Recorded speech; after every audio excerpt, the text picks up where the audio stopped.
تو یہ الفاظ جو ہیں کہتے ہیں مسلم کے ہیں، اور امام بخاری کے جو الفاظ ہیں ان کے نزدیک عند کل صلاۃ کی جگہ مع کل صلاۃ ہے، اور اس کی تخریج کی ہے حضرت ابو ہریرہ سے، اور ایک روایت میں عند کل وضوء ہے، اس کی تخریج کی ہے امام نسائی نے، ابن حبان نے اپنی صحیح میں، وغیرہ وغیرہ۔ بہرکیف خلاصہ کلام کیا ہے جی؟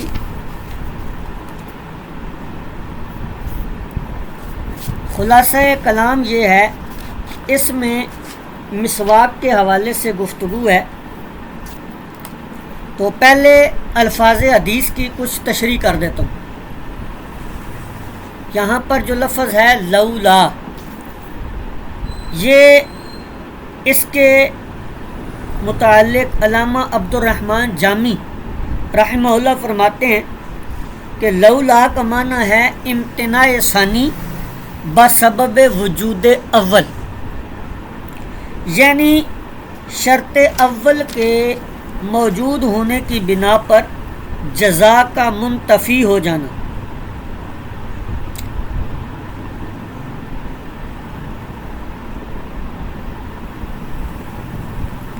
اور آگے ہے ان اشقہ،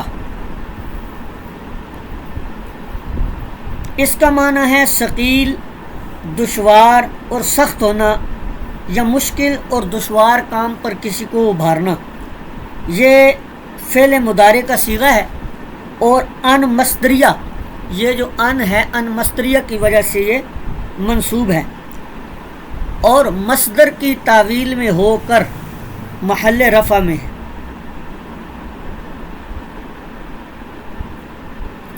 آگے ہے اشتاقو یا ان یستاقو، یہ استاقا یستاقو، اس کا جو مادہ ہے وہ سواکن ہے۔ تو یہ مصدر اور اسم اعلیٰ دونوں طریقوں سے استعمال ہوتا ہے۔ مصدر ہونے کی صورت میں اس کے معنی ہوگا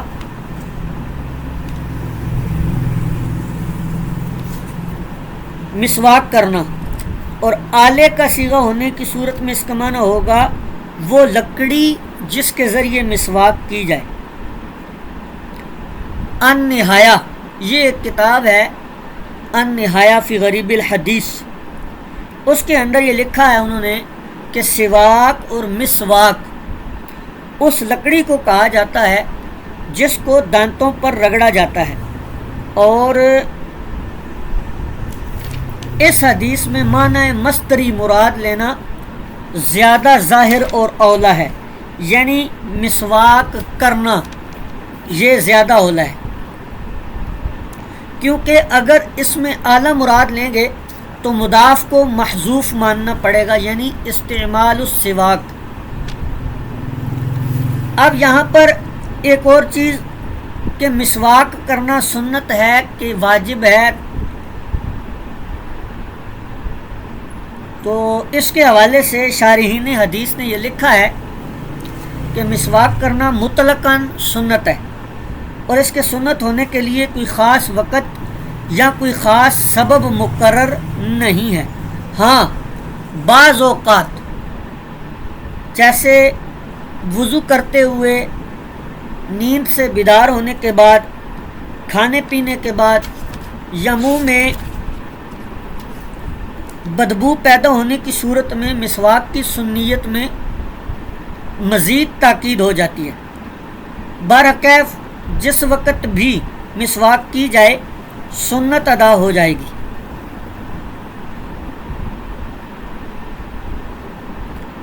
اب پھر اس میں اختلاف ہوا کہ مسواک وضو کی سنت ہے، نماز کی سنت ہے، یا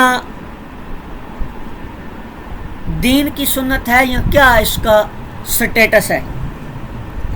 تو علامہ بدر الدین عینی رحمہ اللہ فرماتے ہیں کہ علماء کا اس بارے میں اختلاف ہے۔ بعض علماء نے کہا ہے کہ مسواک دین کی سنتوں میں سے، یعنی کسی مخصوص عمل یا صورت کے ساتھ مقید نہیں ہے، مسواک مطلقاً دین کی سنتوں میں سے۔ اور بعض علماء نے کہا ہے کہ مسواک وضو کی سنتوں میں سے، اور بعض علماء نے کہا ہے کہ مسواک نماز کی سنتوں میں سے۔ اب ان میں سے زیادہ قوی قول کس کا ہے؟ جن اکابر ائمہ نے فرمایا ہے کہ مسواک دین کی سنتوں میں سے ہے، ان کا قول زیادہ قوی ہے، اور یہی قول سیدنا امام اعظم ابو حنیفہ رحمہ اللہ کا بھی ہے کہ مسواک سنن دین میں سے ہے۔ اس پر پھر امام بدر الدین عینی رحمہ اللہ نے احادیث بھی نقل فرمائی۔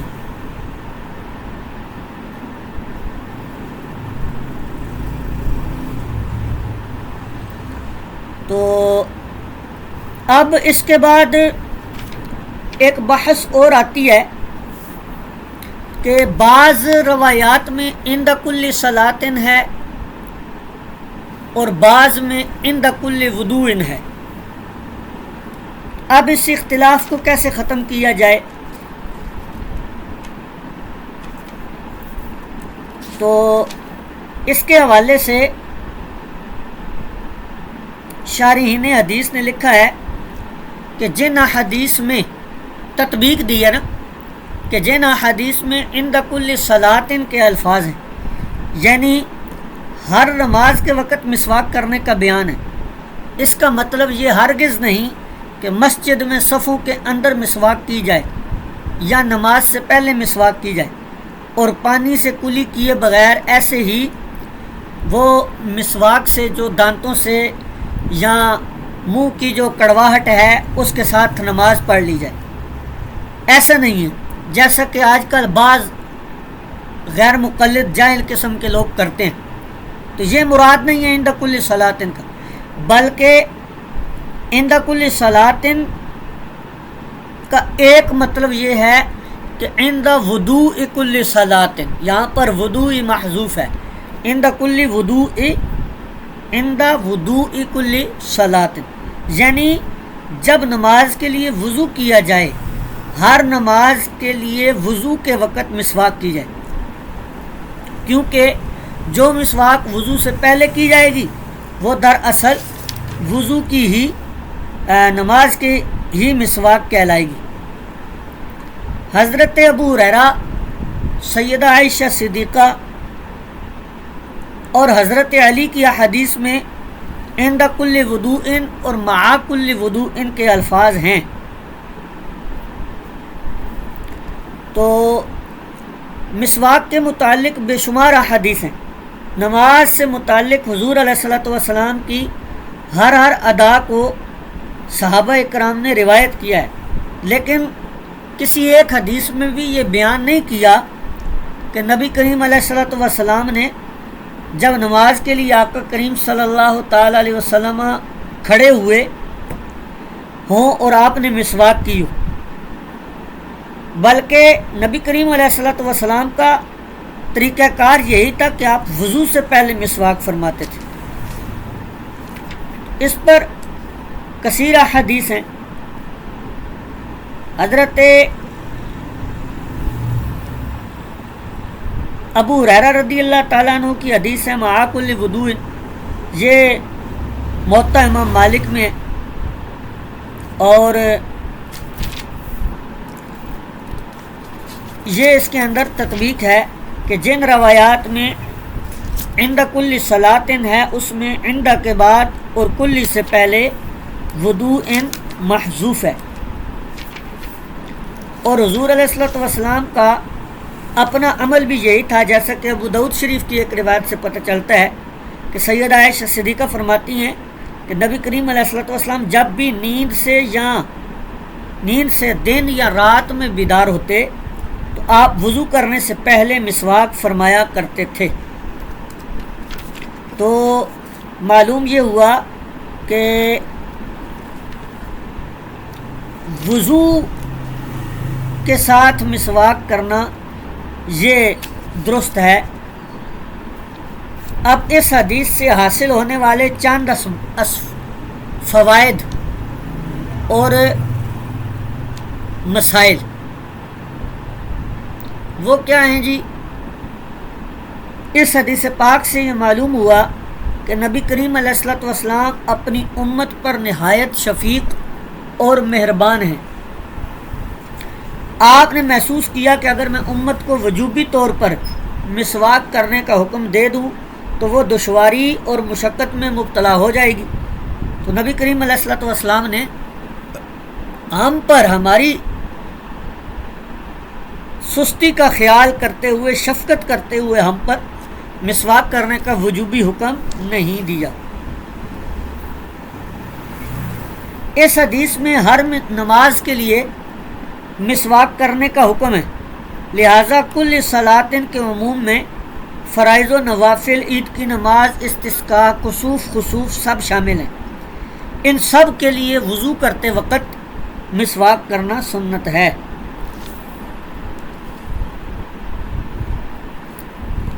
بہرحال مسواک کے فضائل پر دیگر بھی احادیث ہیں۔ ایک رسالہ دعوت اسلامی نے شائع کیا تھا، اس کو تلاش کر کے میں آپ تک پہنچا دوں گا۔ آگے ہے بیان الخبر المبیح للمتودی ان یصلی بوضوء واحد عدۃ صلوات، کہ متعدد نمازیں ایک وضو کے ساتھ ادا کرنا متودی کے لیے، جس نے وضو کیا ہوا ہے، جو با وضو ہے، اس کے لیے یہ مباح ہے۔ اس بارے میں خبر تو حدیث پاک دیکھ لیں۔ حضرت امام ابو حنیفہ رحمہ اللہ اس حدیث کے راوی ہیں۔ آپ علقمہ بن مرثد سے روایت کرتے ہیں اور وہ سلیمان بن بریدہ سے، اور وہ اپنے والد حضرت بریدہ سے۔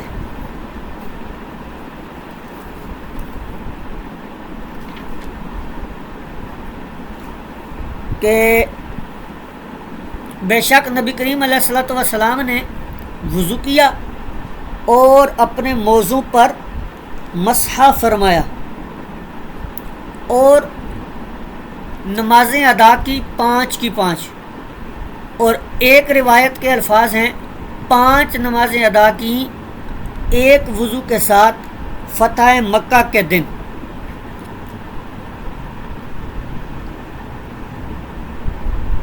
تو حضرت عمر رضی اللہ تعالیٰ عنہ نے عرض کیا کہ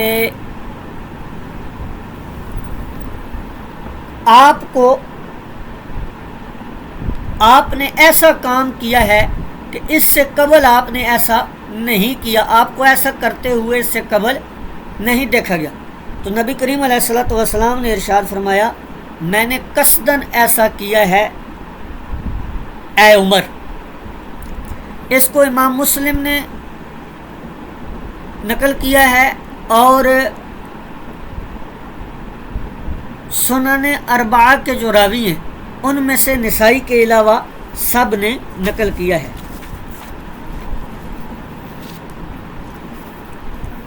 تو اس حدیث پاک میں یہ معلوم ہوا کہ نبی کریم علیہ الصلوۃ والسلام نے ایک وضو سے کئی نمازیں ادا فرمائی ہیں، اگرچہ آپ کی عادت مبارکہ اس کے برخلاف تھی کہ آپ ہر نماز کے لیے وضو فرماتے تھے۔ تو اب ملا علی قاری رحمہ اللہ نے علامہ سخاوی کے حوالے سے یہ لکھا ہے مرقات کے اندر کہ نبی کریم علیہ الصلوۃ والسلام کا ہر نماز کے لیے وضو کرنا یا تو اس وجہ سے تھا کہ آپ پر خاص طور پر واجب تھا، پھر حضرت بریدہ کی اس حدیث نے منسوخ کر دیا وجوب کو، یا آپ ہر نماز کے لیے جو وضو فرماتے تھے وہ استحباب کے درجے میں تھا، پھر فتح مکہ کے موقع پر حضور نے ایک وضو کے ساتھ 5 نمازیں ادا کی تاکہ لوگ اس کو واجب نہ سمجھ لیں۔ تو مولا علی قاری رحمہ اللہ فرماتے ہیں کہ یہ زیادہ صحیح ہے قول، کیونکہ اگر نسخ کا قول کیا جائے تو اس صورت میں ناسخ حضرت سوید بن نعمان کی حدیث ہوگی، اور نسخ جو ہے وہ فتح مکہ سے قبل ہو چکا تھا۔ علامہ ابن حجر اسقلانی کی بھی یہی رائے ہے۔ اب اس میں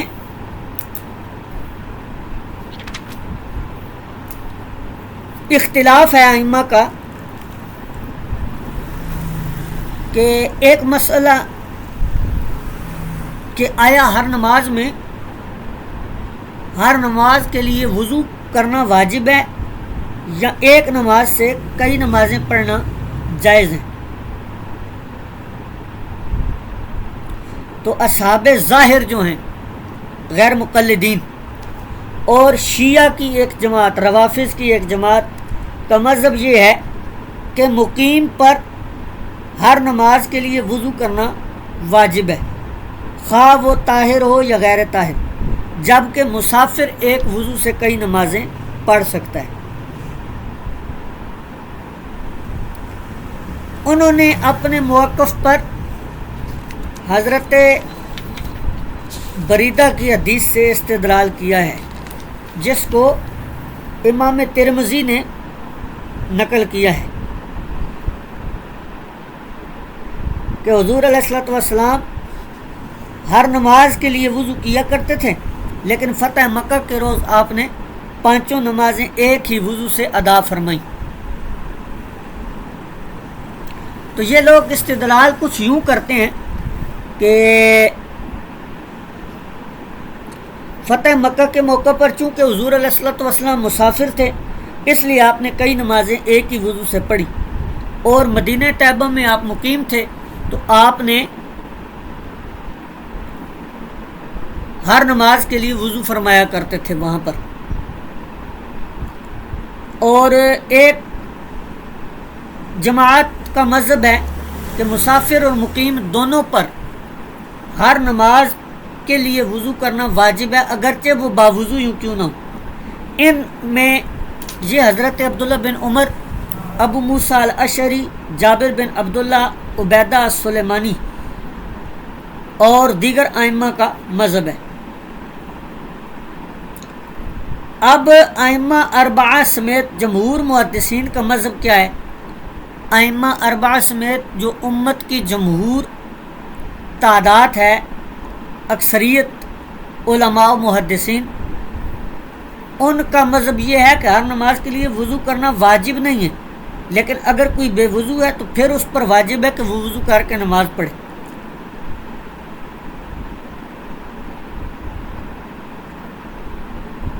امام دارمی رحمہ اللہ نے اس پر دلیل نقل کی ہے حضور علیہ الصلوۃ والسلام کا فرمان کہ ہر نماز کے لیے وضو کے واجب نہ ہونے کی دلیل کیا ہے؟ جو وجوب کے قائل ہیں ہر نماز کے لیے، ان کو جواب دیا ہے کہ وضو واجب نہیں ہوتا مگر حدث ہو جانے سے، یعنی جب وضو ٹوٹے گا تو ہی وضو واجب ہوگا، ورنہ نہیں۔ تو بہرحال خلاصہ کلام یہ ہے کہ ہر نماز کے لیے وضو کرنا یہ واجب نہیں ہے، مستحب ہے، اچھا عمل ہے۔ آگے دیکھیں جی، اگلا باب ہے باب بیان وضوء المستحاضتی۔ مستحاضہ جو عورت ہے استحاضہ والی، اس کے وضو کے بیان میں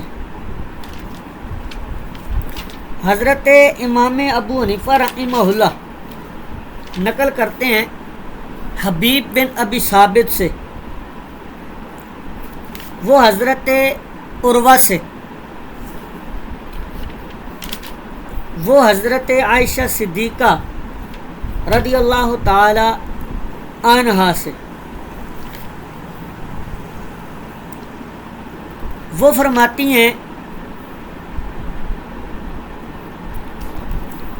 کہ بے شک فاطمہ بنت ابی حبیش یہ حضور علیہ الصلوۃ والسلام سے انہوں نے کہا کہ میں حالت استحاضہ میں ہوتی ہوں تو نماز کیسے ادا کروں؟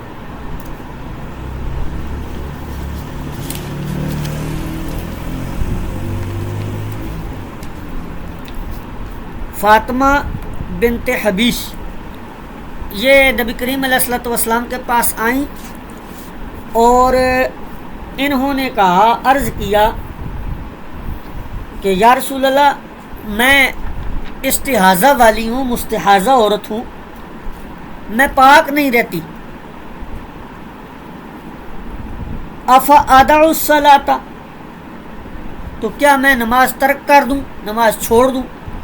تو فقال رسول اللہ صلی اللہ علیہ وسلم، تو حضور علیہ الصلوۃ والسلام نے فرمایا کہ نہیں، تم نماز نہ چھوڑو، بے شک یہ جو خون ہے یہ حیض نہیں ہے، پس جب حیض آئے تمہاری جو عادت ہے اس کے مطابق تو نماز چھوڑ دو، جب حیض کے ایام چلے جائیں تو پھر تم اپنے جسم کو غسل کرو، دھو، پھر وضو کرو ہر نماز کے لیے۔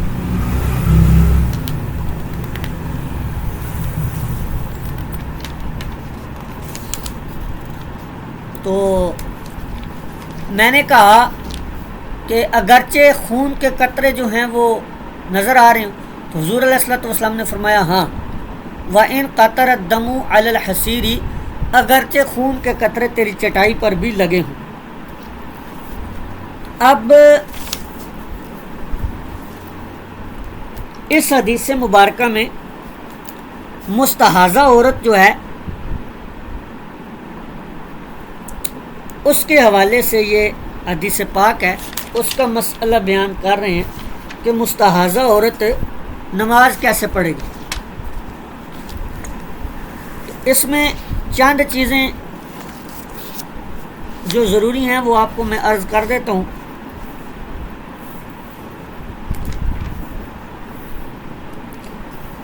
کہ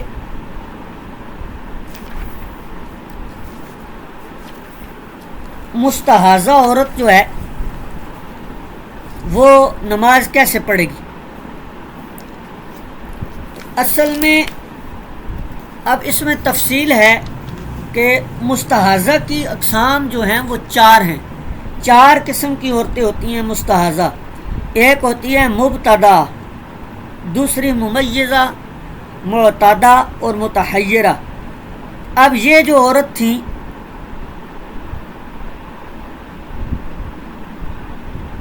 حضرت فاطمہ بنت ابی حبیش،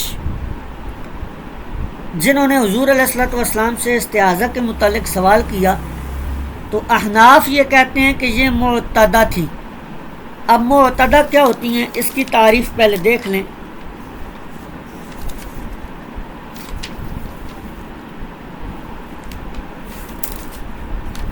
معتدہ وہ مستحاضہ عورت کہلاتی ہے جس کو بلوغت کے بعد ایک عرصے تک انضباط کے ساتھ حیض آتا رہا، مثلا بلوغت کے بعد 1 یا 2 سال تک اس کو ہر مہینے میں 5، 6 یا 7 دن خون آتا رہا، اب اس کو مسلسل خون آ رہا ہے۔ ایسی عورت کے لیے کیا حکم ہے؟ عورت کے لیے حکم ہے کہ وہ 10 دن پورے ہونے کا انتظار کرے، نہ تو نماز پڑھے نہ روزے رکھے۔ اب اگر 10 دن سے پہلے خون بند ہو گیا تو جتنے دن اس کو خون آیا وہ حیض ہوگا، اور یہ سمجھا جائے گا کہ اس کی عادت جو ہے وہ تبدیل ہوگی۔ احناف کے نزدیک یہ معتادہ تھی، یعنی عادت پر برقرار تھیں، تو ان کو حضور نے فرمایا کہ جب ایام گزر جائیں تو تم نماز پڑھو غسل کر کے۔ ائمہ ثلاثہ کے نزدیک یہ ممیزہ تھیں۔ اب ممیزہ کیا ہوتی ہیں؟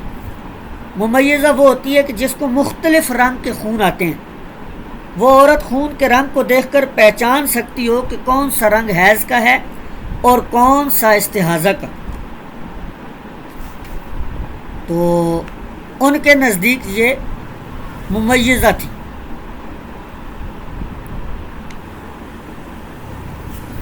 بہرکیف اس کی زیادہ تفصیل البحر الرائق کے اندر علامہ ابن نجیم الحنفی رحمہ اللہ نے کی ہے، اس کو آپ وہاں پر دیکھ سکتے ہیں۔ آج کا درس ہم یہیں پر کلوز کرتے ہیں، اگلے جو مباحث ہیں یہ انشاءاللہ اگلے درس میں ہم دیکھیں گے۔